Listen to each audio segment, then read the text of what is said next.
Yo, what's up? Dr. Swole here, MD, pro physique athlete. Today I'm going to be sharing a full 5-day hypertrophy program based on the Alberto Nunez split. Alberto Nunez is one of the best natural bodybuilders ever, and he placed 5th at the recent World Natural Bodybuilding Championships. He actually shared his full split with me on a podcast episode we did on Swole Radio. Today I'll be sharing a 5-day intermediate to advanced hypertrophy program that's based on the split set with moderate volumes. The split is set up like this. You've got shoulders and arms, lower body day 1, which is going to be hamstring focused. You'll have a rest day, then chest and back, lower body 2, which is going to be quad focused, and finally upper body day. This is a unique program that has some specific programming considerations that I want to highlight. We'll start off with a program walkthrough where I'll share everything you'll need to know to run the program yourself, including exercises, sets, and reps. After that, we'll go over the weekly setup or how I prefer to lay out the days across the week. And finally, we'll talk about the pros and cons of this Alberto Nunez-inspired program. I've tried to use some of the techniques and exercises that Alberto uses himself, but I think it'll be an interesting perspective that'll be different than my other programs. All right, let's do our program walkthrough. So this is Dr. Swole's Alberto Nunez-inspired program. It's a 5-day hypertrophy program set with moderate volumes. We've got shoulder and arms, lower body day 1, which is going to be hamstring focused, chest and back, lower body day 2, which is going to be quad focused, and upper body day. Here are the exercises and there are the sets and reps. Down here, we have the total number of sets for each workout, so you have an idea of workout length. And down here are the total number of sets for each muscle group per week, and you'll see that this is a moderate volume program. Let's start off with shoulders and arms. So this is the first day of the week and it actually gets some priority in this program. We start with dumbbell overhead press, 3 sets, and we're using a top set back off method, which is something that Alberto likes to do. You'll work up to 1 top heavy set of 5 to 8 reps, followed by 2 back off sets with lighter weight using 6 to 10 reps. After that, we have close grip bench press for the chest and triceps, 3 sets, and we're also using a top set back off method here. 1 top set of 6 to 10 reps, followed by 2 back off sets of 6 to 10 reps. I think the top set back off method is one of the best programming strategies for bodybuilders to implement some strength work into their programs. Then we have standing dumbbell curls for the biceps, 3 sets of 6 to 10, followed by easy bar skull crushers for the triceps, 3 sets of 8 to 12. After that, we have spider curls for the biceps, 3 sets of 12 to 20, barbell upright rows, which I count for side delts, but also hit your traps, 3 sets of 8 to 12, and finally cable lateral raises for the side delts as well, 3 sets of 8 to 12. Now, I'll often get asked why I don't have direct rear and front delt work, and this is because those muscle groups get trained with your chest and back training, so I think you're better off focusing on side delt work. You'll notice that we take advantage of the shoulder and arm day to really put in some of our heavier accessory pressing movements. This is a nice way to offload some pressing off of your other upper body focused days. Next, we have lower body day 1, which is hamstring focused. We start off with good mornings for the hamstrings and glutes, 3 sets, and we're using a top set back off method here. So Alberto actually likes to use these as a heavy overloading movement. 1 top set of 6 to 10 reps, followed by 2 back off sets of 6 to 10 reps.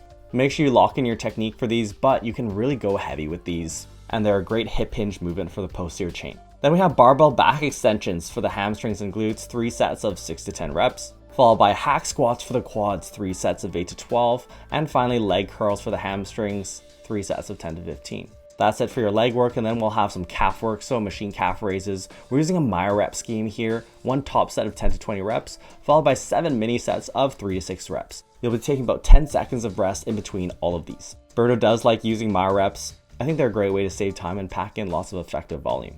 Now notice that this program features some lower fatigue exercise variations. Since your legs are locked into the back extension machine, you'll generate overall less fatigue with this movement, as opposed to say an RDL or a deadlift. Hack squats also take your lower back out of the movement and will be lower fatigue than something like a squat. Next, we have chest and back day, and we start with dumbbell bench press for the chest, 3 sets, and we work up to a top heavy set of 5 to 8 reps, followed by 2 back off sets of 5 to 8 reps as well. Next, we have dumbbell seal rows for the back, 3 sets of 6 to 10. I personally like doing these just setting the bench at a 15-degree angle, but you could also try and do a strict seal row setup where you're really lying flat on your stomach parallel to the ground. This does take some setup. Then we have incline cable flies for the chest, 3 sets of 10 to 15. Following that, reverse grip pull downs for the back, 4 sets of 8 to 12. I've chosen to put reverse grip pull downs here to give you a little bit of an extra touch of bicep work. Notice that I'll count my bicep and tricep work in terms of direct volume, so I don't count pulling work strictly in my muscle group weekly set volumes, but they do get involved in pulling movements. And supinated grip pulling movements will involve your biceps a bit more. You'll see that I'm effectively trying to increase the frequency of our small group muscle training. Next, we have single arm cable rows for the back, 3 sets of 10 to 15. If you're going to do these, I actually like setting the cable up so you're pulling downward at sort of a 45-degree angle. You'll get a bit more of a stretch. Then we have machine lateral raises for the side delts, 4 sets of 8 to 12. Let's move on to our quad-focused lower body day. We start off with front squats for the quads, 3 sets, and we work up to 1 top heavy set of 5 to 8 reps, followed by 2 back off sets of 5 to 8 reps, and you can take about 10% off the bar.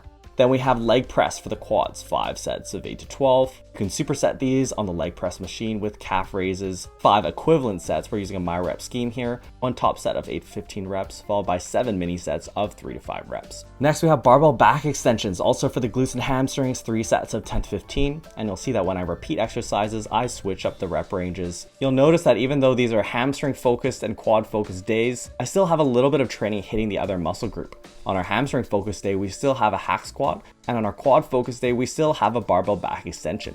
I think you'll do better off having a higher frequency, and you'll be able to split up some of your volume. That way you should be able to get better performance across the week in total. There are some pros and cons to this we'll talk about later. Then we have leg extensions for the quads, 3 sets of 10 to 15. Okay, going on to upper body day, we start with incline bench press for the chest, 3 sets, and we work up to 1 top heavy set of 5 to 8 reps, followed by 2 back off sets of 6 to 10 reps. Then we have chest supported rows for the back, 3 sets of 8 to 12. Following that, straight arm pull downs for the back, 3 sets of 12 to 20. Then incline dumbbell curls for the biceps, 4 sets of 8 to 12. Cable press downs for the triceps, 4 sets of 10 to 15. And finally, we have machine lateral raises for the side delts, 3 sets of 12 to 20. You'll notice that with the modification I made of putting lateral raises on chest and back day, side delts are getting trained 3 times per week. And you'll also notice that biceps and triceps also get trained 3 times per week. They get trained directly on shoulder and arm day, they get trained indirectly on chest and back day, and then they get trained again on upper body day. Finally, again, I'll point out that the exercise selection here is a bit more suited for a more advanced athlete. We have some lower fatigue variations, lots of chest supported back rowing. We have some lower fatigue exercise variations for the legs, and more chest supported rowing. The idea is that an advanced trainee who's able to move a lot of weight will want to limit their axial fatigue in order to free up recovery resources for hypertrophy. All right, guys, now that we've seen the program, let's go over our weekly setup. When Berto explained a split to me, I immediately saw some unique features about the program. This is how he sets it up. We have shoulder and arm day, followed by our first lower body day, which is going to be hamstring focused. Then we have a rest day, chest and back, lower body 2, which is quad focused, upper body day, and rest. I actually think this is a great setup for 5 days per week. You'll notice that we have shoulder and arm day and chest and back coming first after our rest days. This allows us to give a little bit more priority to these upper body movements. Also, you want to have your high priority upper body movements coming before lower body days. The idea is that if you're really fatigued after a tough lower body day, you won't perform as well on the subsequent day. Berto was trying to bring up his shoulders and arms with this program, and that's why you'll see that shoulders and arms get some priority here with a dedicated day that comes right after a rest day. It's nice having a dedicated shoulder and arm day because you get to train these muscle groups when they're fresh. If you just did upper, lower, upper, lower, upper, your shoulders and arms would always come after chest and back training, and they would never get a chance to shine on their own and get the priority of having their own day. Next, I really like the chest and back and shoulders and arms pairing. It is very Arnold split-esque. You can see if you look at this in a different way, it's basically like an Arnold split and an upper lower split put together.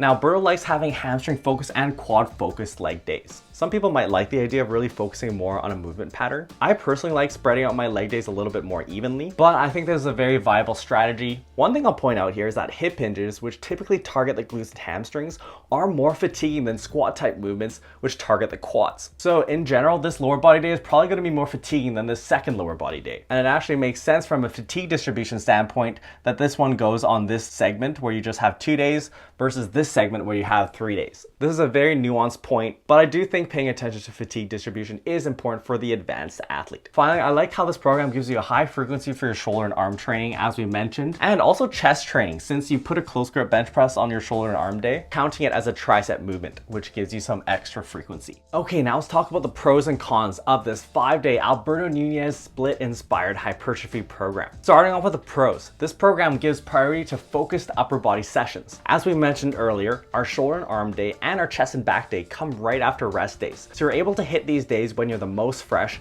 and give them the most priority. This program is a good example of getting you to think about where you're putting your rest days and what comes after, and how you're able to move around muscle groups throughout the week to place emphasis where you want. You'll also notice that these are focused upper body sessions, split up into shoulders and arms and chest and back, as opposed to just total upper body days. This allows you to give some really specialized attention to these muscle groups individually. And some people like having the more condensed days with fewer fewer muscle groups. Next, this program gives you a higher 3 times per week frequency for your chest, shoulder, and arm training. Notice that I did make a couple modifications to make this happen, particularly in spreading out our side delt work and by using our accessory close grip bench press, counting as a tricep movement and putting it onto shoulder and arm day. Having this higher frequency will allow you to jack up the volume as needed. Lastly, this program allows some emphasis of pressing movements. This isn't something you have to do, but you'll notice that I placed a heavy pressing movement first on each of the upper body focused days. This will be useful if you want to build up your pressing strength. You'll see Alberto using a lot of dumbbell pressing in his programs, so I've featured that here. Okay, now let's talk about the cons of this 5-day hypertrophy program based on the Alberto Nunez split. First of all, one of the things that jumps out to me is that the back training is asymmetric.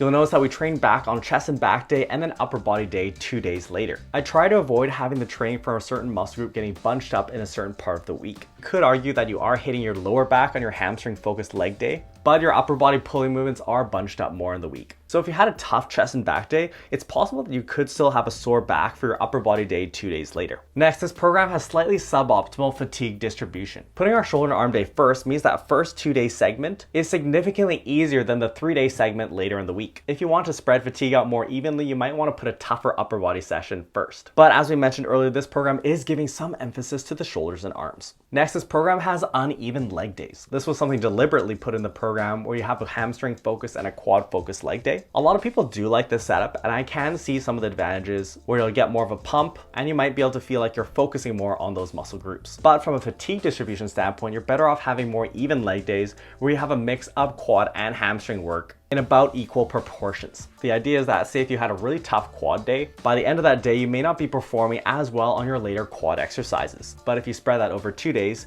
your quads are going to rest up again and you'll be able to hit those same exercises harder. That is, you'll be able to lift more weight with more reps. Now, I will be sharing this full program as an Excel file in my Facebook group. So if you haven't joined the group, find the link in the description below. Join the group and you can download the program for free. If you're an intermediate and beyond and you want to learn about periodization, check out my newest book, Advanced Hypertrophy Periodization. This is the first book dedicated to hypertrophy periodization, and I talk about all sorts of advanced techniques for how to manage your training over the long term. This is something that you won't see talked about in many places because it is advanced. So I'm really excited to be sharing this with you. This is all the stuff that I wish I knew years ago. If you want to see another 5-day program, check out this video where I explain a 5-day upper-lower setup. The upper-lower split is actually a very versatile split, and it works for 4, 5, and 6 days per week.